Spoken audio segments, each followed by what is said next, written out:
Travaillé sur l'extrême droite il y a une dizaine d'années, le grand remplacement, il est même pas encore dans le narratif des personnalités de l'extrême droite politique.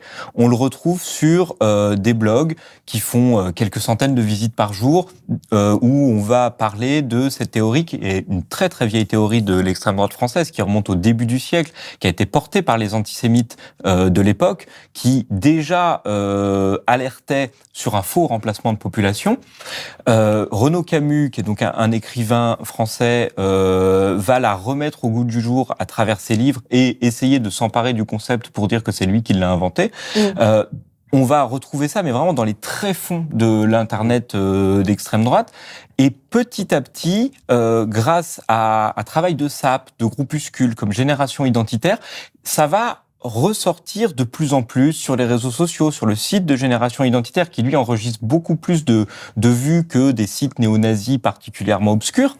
Et ça va prendre tellement d'ampleur que des personnalités politiques, Éric Zemmour par exemple, pour ne pas le nommer, qui à l'époque est encore journaliste, en tout cas chroniqueur dans des médias de grande écoute, va s'emparer du sujet. Et en fait, la thèse va complètement infuser, au point d'ailleurs d'être pratiquement un des thèmes principaux de la campagne présidentielle de 2022.